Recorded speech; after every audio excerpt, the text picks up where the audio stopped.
Good morning. I want to welcome everyone to today's webinar. My name is Stephen Boisvert, and I'm a tax manager at Gelman, Rosenberg Freedman. I will be today's moderator. I'd like to start off today with some quick housekeeping items and explain what participants need to do in order to earn CPE credit for today's webinar. For the best sound quality, we highly recommend you connect by phone instead of your computer. If you have any technical questions or issues during the webinar, please use the chat function to speak with our webinar administrator for assistance. Please note this webinar will be recorded and made available on our website following the event. The slides will also be posted at this address, grafcpa.com, webinars.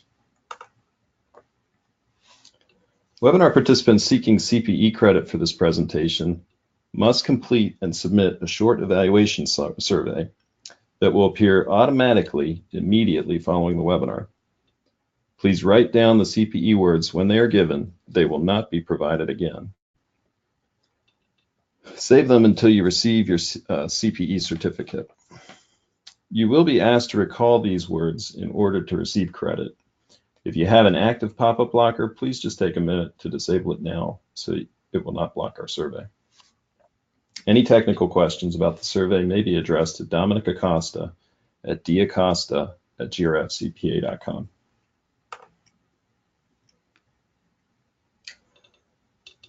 As the title of the webinar implies, today's learning objective is to provide attendees with a better understanding of the changes to the individual and small business tax provisions that took place in the Tax Cuts and Jobs Act. One CPE credit is available to attendees of today's webinar. With all that said, welcome to today's webinar, 2018 Year-End Tax Planning. We have two presenters today, David Grayling and Troy Turner. David is the president and an audit tax partner at Gelman, Rosenberg Freedman. He consults with clients on optimum business structure, tax saving strategies, obtaining financing, tax compliance, estate planning, and family-owned businesses. Troy is a tax partner and the director of tax at Gelman, Rosenberg Freedman. Troy has a broad range of tax consulting experience. As director, he oversees the firm's tax department and specializes in providing tax advisory and compliance services for businesses and individuals who have international aspects to their tax situation. Today's agenda follows these 5 points. First, ways to reduce income. Second, itemized deductions. Third, credits. Fourth, income thresholds. And fifth, the latest on potential tax changes. David, take it away. Good morning, everyone. I'm going to cover the individual aspects of the Tax Cut and Jobs Act that was effective January 1st, 2018. This is actually our second annual tax webinar that Troy and I have put on. So we put on one about a year ago. There's nothing more exciting in our profession than major tax code change. So all the accountants here are very excited about this new tax cut and Jobs Act, and we're excited to tell you about it. So some major points that the Tax Cut and Jobs Act instituted effective for 18 is there is a whole new set of tax rates for 18. On the corporate side, which Troy's going to get into more detail, the corporate rate went from 35% down to 21%. And individual rates fell as well. And we'll look at the individual rates in a few minutes. But most important for a number of our clients, the top individual rate fell from 39.6% down to 37%. There are new rules surrounding the kiddie tax. The kiddie tax is where you have children, minor children, who in previous law were taxed at the parents' rate. So if the parents were on a high rate, the kids tended to be taxed at a very high rate. Now that whole thing has been kind of thrown out and separated. So now the children are taxed at the same rate as trusts and estates. And those rates ramp up pretty quickly. So it's certainly something you want to keep in mind when you're planning with whoever you work with here to be aware of those new rates for kids. There's some new thresholds for various capital gains rates. There are what they call taxable income break points now. They're very similar to the old rules, and the old rules were 0%, 15%, and 20%. So the rates haven't changed that much, but now they use a new threshold called break points. The personal exemption, which in prior law was $4,050 for each individual, has been in effect eliminated. In the old law, there was a phase out, and that affected a lot of our upper income taxpayers. But under the new Tax Cut and Jobs Act, the personal exemption has been eliminated in its entirety. But there's been a much larger standard deduction instituted now, where they've basically doubled the standard deduction. For individuals, it's $12,000. For married couples, it's $24,000. And we'll look at those numbers in a second. And the other big thing is there's no phase out. In prior law, there was a phase out of the standard deduction. So there's no longer that phase out for upper income brackets. Another major change is that the miscellaneous itemized deductions category has been eliminated. And in prior law, this was where you took 2% of your adjusted gross income. That was the floor. We deducted everything above the floor. That's been eliminated. So items such as investment management fees, unreimbursed business expenses, accounting fees, those are no longer deductible. So that's a major change.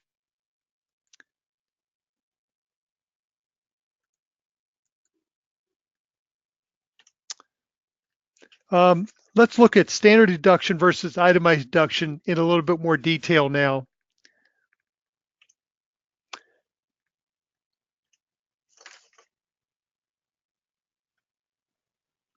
The standard deduction, as I mentioned, has increased to $24,000 for a married filing jointly. It's $18,000 for a head of households, and it's $12,000 for single individuals. So that's a doubling of what it was before. As I mentioned, the personal exemptions has been repealed. The one thing to be aware of is for itemized deductions, you've got to determine whether or not your itemized deductions exceed this threshold in a married filing joint return of $24,000. So you'll still have to do the work to put together your itemized deductions for us to determine whether or not it makes sense to claim itemized deductions or the standard deduction. In many cases, the standard deduction may be applicable, so we'll just take the standard deduction on the return and not show any itemized deductions.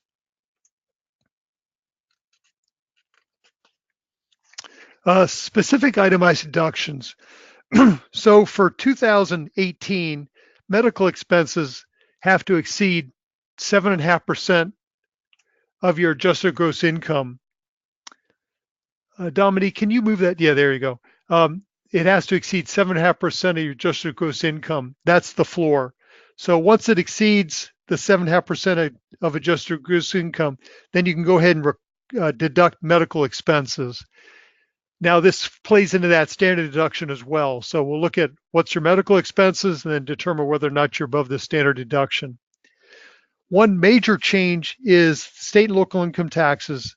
The total of your real estate taxes, personal property taxes, and income taxes, state income taxes, cannot exceed $10,000.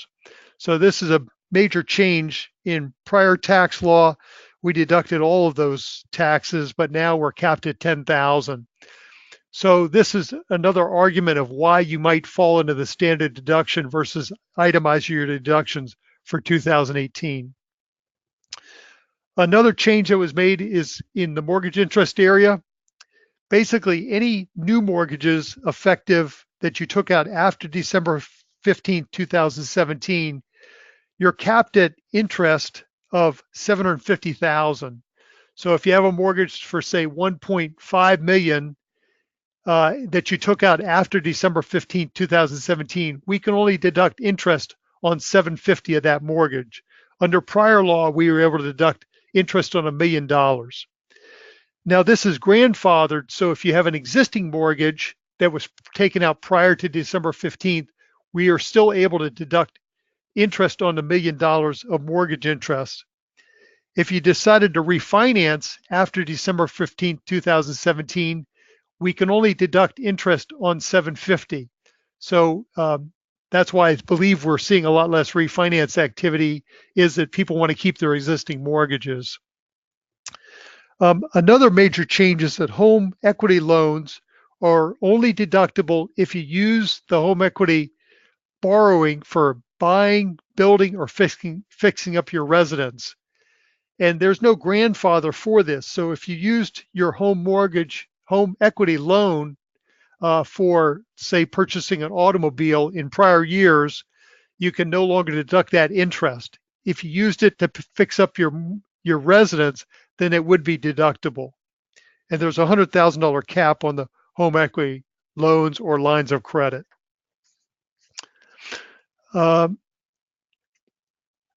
Another major area is charitable contributions. Charitable contributions are still totally deductible. There's no limit on what you can deduct on charitable contributions. A lot of the press coverage kind of got intertwined with the whole standard deduction, and there was a lot of concern that taxpayers who claim the standard deduction will not want to make a charitable contribution. I'm not sure whether or not that will apply. But if you itemize, then you can still claim your total charitable contributions. And one planning maneuver is to, if you're really close on your itemized deductions versus standard deduction, is to group deductions into a particular year. So let's say you give your church, your synagogue, $10,000 every year. You may want to group that by making a $10,000 contribution for 2018 on December 31st, 2018, but also make a contribution for 19 on the same day. So you'd in effect have a $20,000 contribution for 2018. So it makes sense to try to lump those together. And then one good news piece here is that if you do itemize, under prior law, there was a limitation on itemized deductions. There are no further limitations on itemized deductions. So as we used to cap your itemized deductions or limit your itemized deductions, there's no longer that cap or that limit on itemized deductions. Let's talk about divorce for a moment. Divorce, there have been some new rules on divorce. Under prior law, whoever paid the alimony on a divorce was able to deduct that alimony, and whoever received the alimony had to pick the alimony up as income.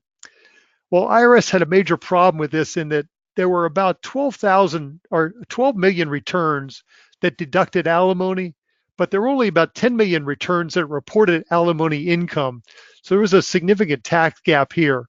So they decided to change that tax gap by changing the law so that there's no deduction for alimony any longer, and the recipient of the alimony doesn't have to pick that up as income.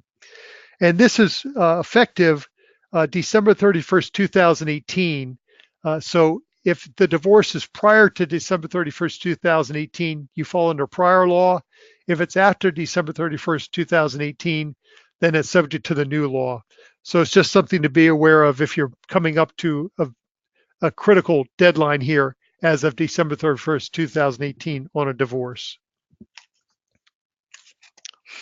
There are some Roth IRA rule changes under prior law. You could do a Roth conversion where you take a Roth IRA and actually you take a traditional IRA and convert it to a Roth IRA. And under prior law, you had a certain period of time, 9 months, to recharacterize that Roth conversion back to a traditional IRA. And a lot of people use this as a planning maneuver if the stock market dropped, or there are various reasons why they would recharacterize. But that has now been, you can no longer do a recharacterization. So once you do a Roth conversion, you're set. You cannot do a recharacterization in a future period. There were some changes to the child tax credit.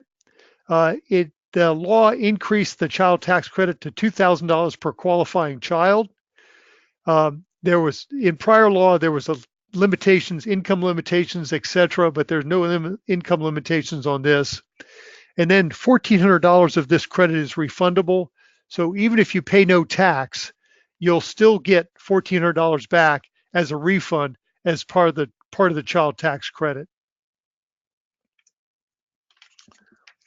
Some other individual changes that happened this year. There is now a $500 credit for other dependents that do not qualify for the child tax credit. And this would be if you have an elderly parent that lives with you and you're able to claim this as a dependent, you can claim a $500 credit for that dependent. So it's additional, it's a new credit that did not exist in prior law. There was a change on 529 plans this year. Up to $10,000 of your 529 plan can be used to pay for elementary and through high school education, basically K through 12. So this was not allowed under prior law. So if you have a 529 plan that has substantial assets in it, you could use $10,000 of that plan to pay for a private elementary and high school education. One change on the estate and gift tax exclusion amount, it has been increased from half of these numbers up to 11,180,000 for 2018. So a substantial increase. And this number is based on, back in 2011, they increased the number to 10 million for couples.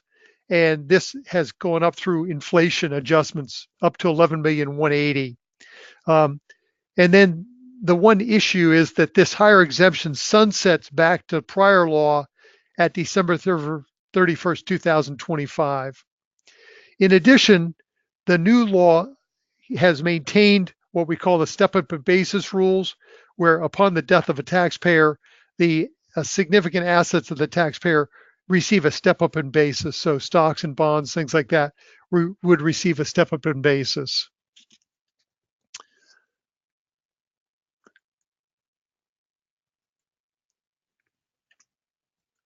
The 2018 tax rates, let's move back just for a second, are detailed here. So you can see there are essentially 7 brackets here for 2018. And the most significant for a number of our taxpayers is that 37% bracket there, the highest bracket. And that came down from 39.6%. So you can see where the brackets are for 2018. So I'd like to go to our first polling question. So Dominic, if you can bring that up. Which statement best describes where you currently stand with your 2018 tax planning? And the 3 answers are: I have already done my planning for 2018. I am interested in planning, but I have not begun the process. And finally, I do not plan on doing any planning this year. So that's our polling question. So if you can take just a moment to answer the answer for that, that would be great. And while participants are recording their answers, I'll just provide the first CPE word. Our first CPE word for today is tax. That's T-A-X, tax. If you'd like to receive CPE credit, please jot these words down. You will need them at the end as the survey pops up to fill out the survey. Again, the first CPE word of the day is tax, T-A-X. And just to give you an idea of the answers on that, 41% of our audience says I have already done my planning for 18. 50% say I am interested in planning, but I have not begun the process. And 9% say I do not plan on doing any planning this year. So now I'm going to go ahead and turn it over to Troy to talk about business changes in the tax code. Thank you, David. As everyone could see, a lot of the individual provisions that David covered was a little bit of a mixed bag, where there were some additional benefits added and some that were also limited. But here, we're going to talk about a provision, the qualified business income deduction, that is a great new benefit. Somewhat surprising, actually, that they put this in. But I think the reason that they included this new business deduction was because they had given that corporate tax rate, and they wanted to provide a benefit for those businesses that are not taxed as regular corporations, but are taxed directly on your personal return. And one of the ways that we see here on the slide. So we're talking about trader business income that's reported directly on your personal return. And it can be from sole proprietorship, otherwise reported on Schedule C of your return. Could be partnership income or LLC income or S Corp income, and all of those types of trader business income flow to your personal return via Form K-1, or it could be even rental income from a single family rental home that you might rent, or if you have a few of them. So this type of income can also qualify as qualified business income. This is a little bit of a gray area. It kind of depends on how you run your rental, if you treat it as a trader business or more of a passive activity where you're really not doing much with it. So it's important to note that for those that get trader business income via K-1, either from their partnership, LLC, or S Corp, that K-1 must report the required information for you to be able to take this new deduction in order for you to claim the deduction. So whoever prepares the business tax return and therefore is preparing your K-1s, they're now required to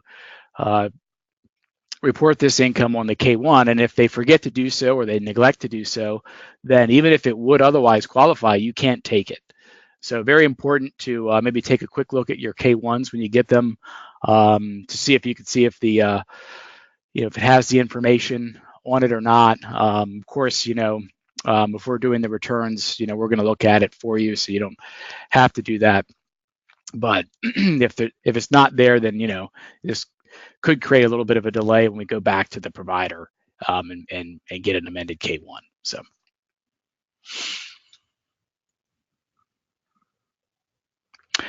So what is the qualified business income deduction? Well, it is equal to or the lesser of 20% of your net qualified business income or 20% of your taxable income. So it's the lesser of those two numbers. And for your taxable income, you have to make one adjustment to that, and you have to, before you compute that 20% limit, and you have to remove your net capital gains from taxable income. So once you do that, you take 20% of your adjusted taxable income, you take 20% of your qualified business income, the net. If you have multiple sources of it, you figure out what the qualified business income deduction is for each one. You have the net, apply the 20%, and then you take the lower of those two calculated amounts, and then that's your deduction. Now, for those with higher income, there's further restrictions on your ability to take this deduction. So I want to emphasize that if you're below $315,000 on a married filing joint return, taxable income, $315,000, or $157,500 on any other tax return. So if it's a single return, had a household return, or married filing separate, the threshold's $157,500. Married joint filing joint is $315,000.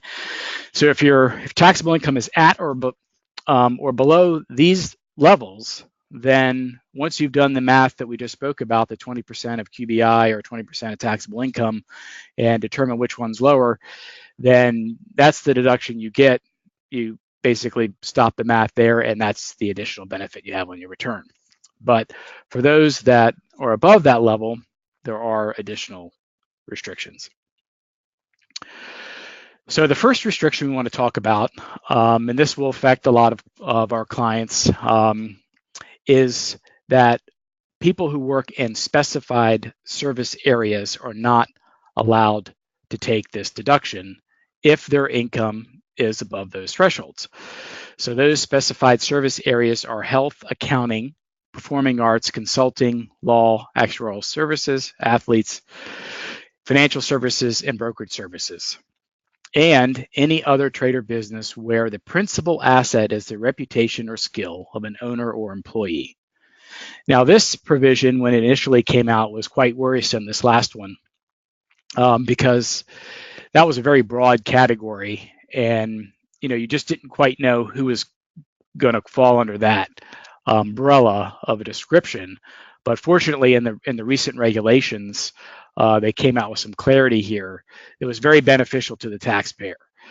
So they've very narrowly defined this last category as people who have income from endorsements, licensing, or appearance fees.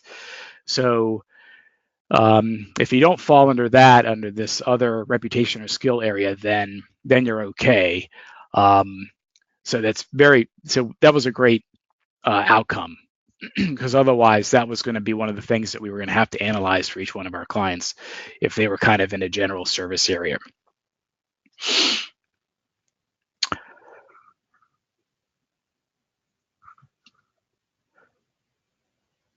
So the other restriction, so let's say that you're above the threshold, so you need to look at the restrictions, but you're not one of those service areas that we just spoke about. So you're saying, okay, great, I've met that threshold, don't have to worry about that. But you have to deal with this last restriction. So, and this was put in place because they wanted to encourage small businesses to hire employees. So there is a further calculation you need to do. So first you do the 20% of taxable income or 20% of qualified business income, pick the lower one, set that number aside. And then you have to then look at your wages that are allocated to you from that business. And then you take the higher of the two amounts. They're noted here, either 50% of W-2 wages or 25% of W-2 wages plus 2.5% of the unadjusted basis of the depreciable assets of the business that have been allocated to you. So whichever of those two amounts is higher, the 50% amount or the 25% plus the 2.5%, you take that amount and then you compare it to your 20% amount you've already created or calculated, excuse me, and then you take the lower of those two. So here, you could have an area where if you have a business, let's say you're self-employed, you're in one of you're above the income threshold, you're not, and you don't have any employees, well then, you have a wage problem here. You have a wage limit issue. So the fact that you don't have any employees, you're not paying any wages, would keep you from being able to take this deduction. So again, this wage and percentage of asset information is going to be, if you're getting K1s, this is some of the data that I spoke of that's got to be on your K1 to allow your tax professional to be able to determine whether or not you can take the deduction. Now, the next item here is, I spoke about that income limit. Well, it's not an all or nothing. It's not a cutoff at 315 and a cutoff at 157.5. It phases out. Your ability to take the deduction phases out on a joint return between 315 and 415. So there's a $100,000 phase out there. And then on the other returns, it's between 157 and 207. So there's a $50,000 phase out there. So if your taxable income is in between, these thresholds, in this phase out range, and you are one of those non-qualified businesses, or you don't have any wages, or the wages are low enough where it's causing you another limitation, then you'll get some benefit if you're in between here, but you won't get the full benefit. And I want to point out, this is a little bit of an administrative issue, but in order to use the wages that you do get allocated as part of the calculation, if you're a person who's above these income thresholds, you have to actually file all your wage reports with the Social Security Administration like you normally would within 60 days of when they're due in order to use them. If you are a person who's late filing your W-2s and W-3 forms with Social Security, then you won't be able to use those wages in the calculation. So some other considerations related to the qualified business income deduction from a planning perspective, for our S Corp shareholder clients, there's a little bit of a yin and yang here. If you're a person who's below the income thresholds that we spoke about, so we don't have to worry about the whole wage calculation as far as being an additional potential limitation, then you're required to take compensation from your S Corp by law, take reasonable compensation, but the compensation you do take lowers your qualified business income. So it lowers your deduction. So you would, if you're below the threshold and therefore you don't have to worry about wages being allocated to you, you may want to look at your compensation. Maybe kind of take a bonus at the end of the year to figure out what your overall comp's going to be. Look at that a little more closely, and go skew to the lower end so that your qualified business income is higher and therefore your deduction is higher. The reverse would happen if you're a person that has income above those 415 and 207 thresholds, and you need wage expenses. Shareholder wages do count towards that 50% or 25% calculation that I spoke about.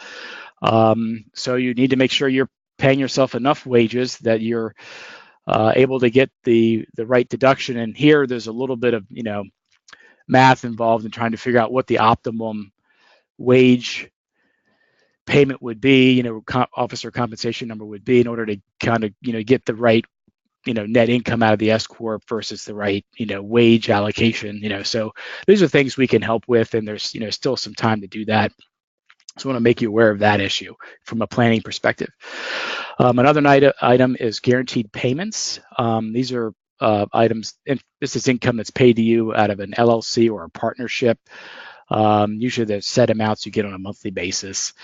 And if you're allocated guaranteed payments, those guaranteed payments, while they're business income and in theory on your allocated on your personal return and tax, they're not qualified business income for purposes of getting that 20% deduction, and they're also not wages for purposes of that limitation.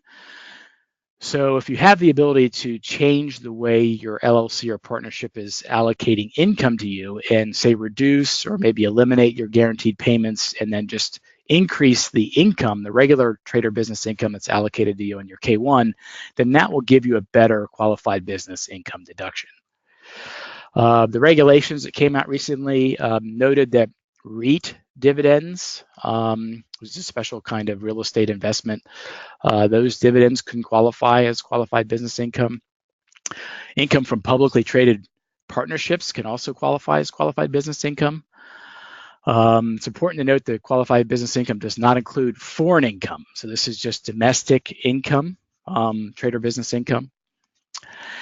And it's very important to know that qualified business income, the calculation itself is done on a per business basis. So you figure out what the potential 20% deduction is per business. So if you have a Schedule C and you've got multiple K1s and a rental property, you have to go through this calculation to figure out what your deduction is for each one of those, and then you aggregate them. So under the standard procedure, if you have wages from one business, so you're a taxpayer who's above the income limits, so you need to look at wages, or you need to look at the 2% of depreciable assets for each of the businesses. You can't use the wages and the assets from one business that say may have very low income and use that as part of the calculation for another business. Although there is an election that's available for certain taxpayers that can aggregate all of that into one if you've got multiple, if that's a benefit to you. So that is a possibility, but there are some restrictions there. If you have an overall loss from your qualified businesses, trader business income, then that loss carries over to the next year and would actually lower your ability to take the deduction going forward. So there is a carryover if you have a loss. So we've created a flow chart here to kind of help you go through, whether or not you think you can get the deduction. I'm not going to go through the chart here, but you can take a look. It kind of helps with the 20% and the income thresholds and all the issues that we talked about. So now we go to our second polling question. And our second polling question is, do you expect to utilize the new QBID business deduction on your 2018 tax return? A, yes, I have already factored it into my planning. B, how do I find out if I qualify? And C, I do not expect to utilize the deduction. Please take a moment to answer that. While the participants are recording their answers, we'll do our second CPE word for today, which is donate. D-O-N-A-T-E, donate. If you would like to receive CPE credit for today's webinar, please jot that down for the survey that will be following the webinar. Again, the second CPE word is donate. Thank you, Steve, and thank you everyone for participating in the poll. It looks like a little over half of our participants don't expect to take the deduction. So it's a little surprising. I would think we'd have a little more trade or business income to report there. Okay, so we'll move on to our next topic, which are loss rules. So this is kind of the flip side of what we just talked about. So we talked about individuals who had trade or business net income on their return and the potential benefit for those people. So now, if we have a situation where you have a loss, a trade or business loss that you're active in, that is reported on your personal return, whether it's from your Schedule C or from a K-1, that there's a new limit that limits your ability to deduct your overall business losses against other income on your return. Now, in the past, under old rules, we've always had mechanisms in place that kind of looked at your ability to take a loss, whether you had basis in that particular business, whether you were at risk for the loss, and whether or not that loss or that business was passive to you or you were active in it. So we still have those rules. So you still need to have basis. You still need to be at risk for the money that was lost in the business, and you still need to be active in order to take the loss. But this new Section 461 adds a fourth layer to the calculation. And assuming you've met all three of those first tests, then that loss limit is $500,000 on a married filing joint return, or $250,000, on all other returns. So if you have a net business loss from all of your business activities on your personal return and it exceeds $500,000, then you can only take the $500,000, and the balance gets carried forward to the next year.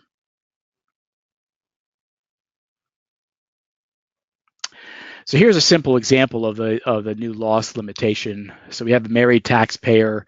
They have other income of $2 million. They have an actual business loss that's flowed to their personal return of $750,000. Under the old law, you could take the full $750,000 and then have AGI on your return of $1,250,000. But under the new law, you can only take $500,000 of that loss against your other income. And your other income could be most likely wages, interest, dividends, capital gains, things like that. So you could only take $500,000 against that income, and your AGI is $1.5 million. And again, that $250,000 loss isn't gone; it just carries forward to be utilized on a future return.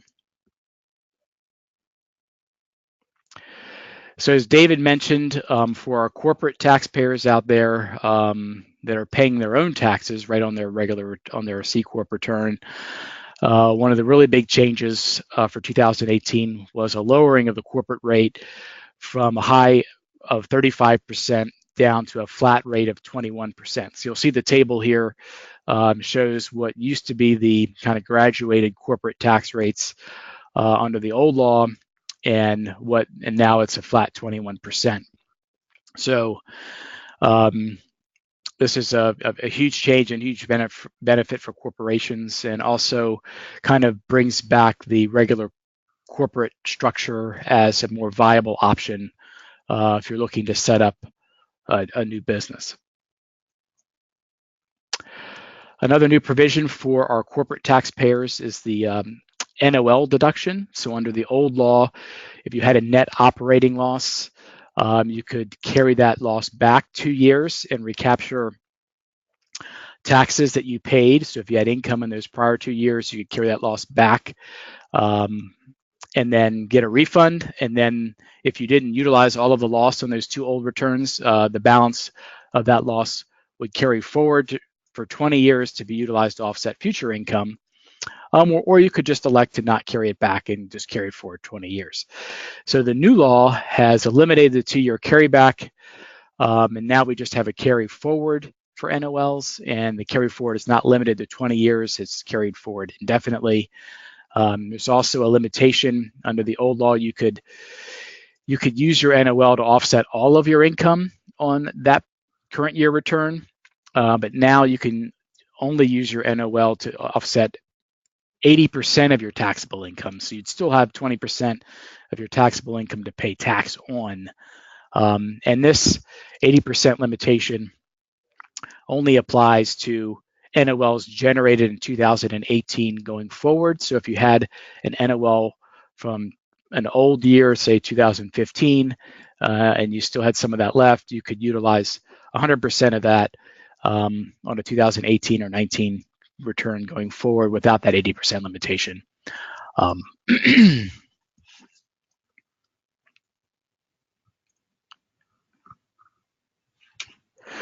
So now we're going to talk about some changes in depreciation. So we've had some version of bonus depreciation for a number of years now, and it's generally been a 1-year provision, and then at the end of every year, the IRS scrambles, or the Congress scrambles, and looks to renew it, and generally they have renewed it, and it's been 50% or 100%. And basically what bonus depreciation is a business's ability to write off the cost of an asset, a fixed asset they would otherwise have to depreciate over 5 years, 7 years, depending on the type of asset. So it's a great benefit to be able to write that off for tax purposes up front if you can. And from the end of 17 through 2022, they've instituted a 100% bonus depreciation, which basically means you can write off 100% of the cost of your fixed assets that are bought, furniture and equipment, for those years. And then for 2023 through 26, you see that they've lowered that percentage downwards from 100% each year. And bonus depreciation used to only apply to brand new property, but now the new law has expanded it to include used property. So that's very helpful. There's also been some tweaks to the 179 expensing provisions, and if you're taking bonus, then you don't have any reason to take 179. 179 has been in the law for a long time. When it was initially introduced, you could write off, if you had net income, you could write off about $25,000 in new fixed assets purchased. But they've also played with that limit over the years, up or down. The old law in 2017 allowed you to expense up to $500,000 of property as long as you didn't buy more than $2 million of property during the year. They've increased the limits to $1 million of property as long as you don't buy more than $2.5 million of property during the year. They've also expanded the definition of qualifying property under this provision to include equipment and furniture related to lodging, where you didn't used to be able to use 179 in that circumstance. They've also allowed 179 now for some non-residential real property improvements that are listed here: roofs, heating and ventilation systems, air conditioning, security. You see the list. So there's some narrow definition of some of the like building improvements that would normally 15-year property that you could not use bonus or 179. You could get 179 on those specific items.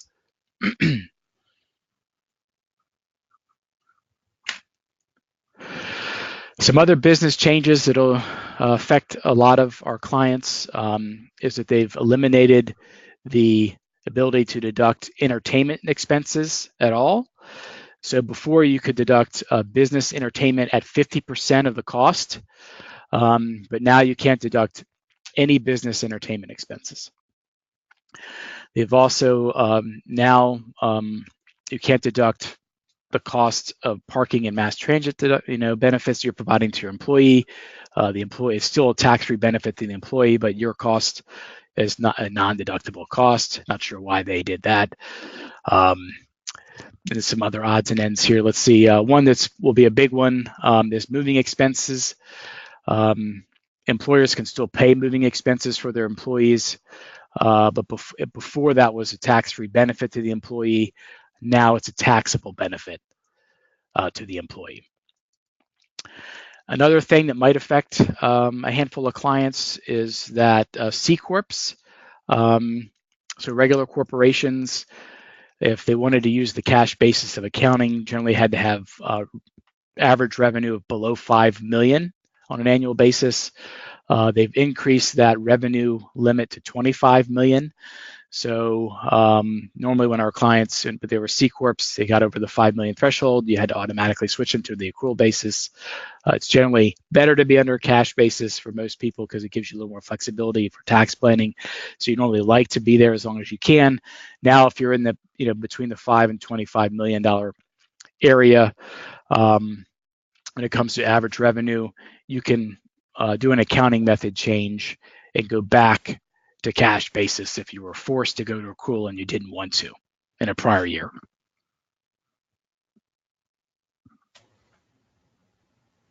So now we reached our third polling question. All right, and our third polling question is, which statement best describes how tax laws impact your behavior? A, the potential tax outcome at the forefront of my mind. B, I only think about the impact for significant events. And C, it doesn't. Why worry about them?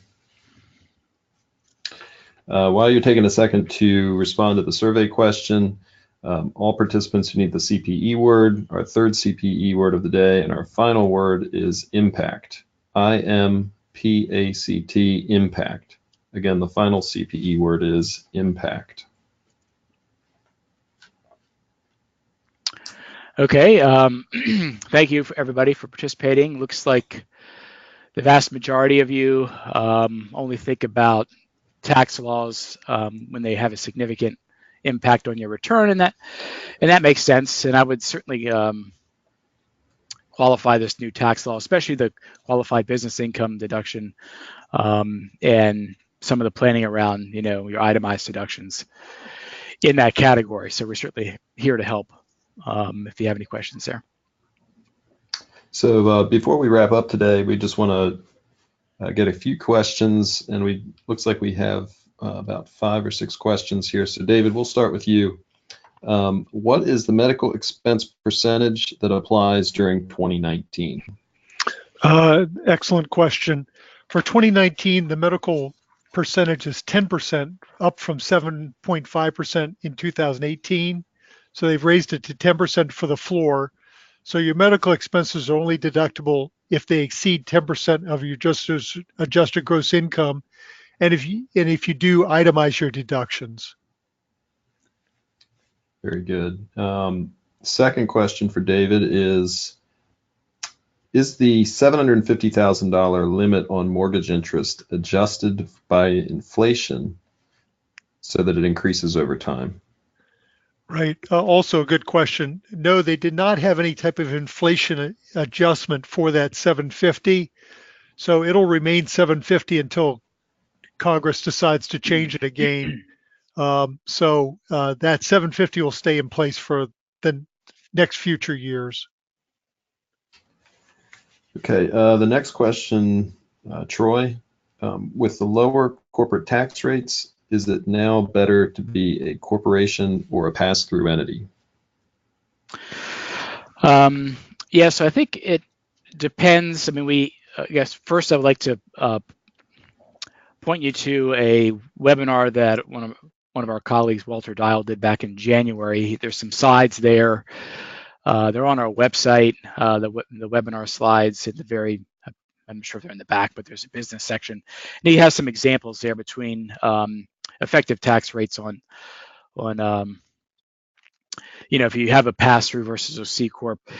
My recollection on the result there is that, For most people, if you're taking all of the profit out every year from your C corp as a dividend, so you're paying both layers of tax, the lower C corp level and the dividend tax, that you generally end up paying higher tax as a C corp than you do as a pass-through, because as a pass-through you still have one layer of tax. Of course, the difference is greater if you qualify for that 20% deduction. So if you're a pass-through with a 20% deduction, then I think 9 times out of 10 you're better off as a pass-through. If you're not getting that 20% deduction, then the tax rate differential is much closer between the C corp and the pass-through. Assuming you're taking all of your profit out as a C corp. I think one reason why you might want to be a C corp is if you are starting a new business from scratch and plan on kind of plowing all the profit every year into growth and then selling. So if that's kind of your strategy, then I think a C corp works well or better there, because in that instance.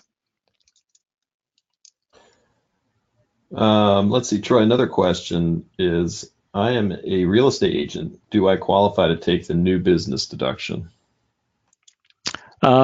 Yes. So that wasn't one of the specified service areas that were listed on the slide. And then that was one of the ones we were concerned about that would be kind of in that catch-all provision before they put out the regulations. But in the regulations, when they narrowed that down to the endorsement and licensing type revenue, and that basically kind of clear that up. And actually, I think the regs, specifically state that real estate agents and brokers and insurance agents, because I know there's kind of a financial area there that doesn't qualify, but they noted that insurance agents qualify.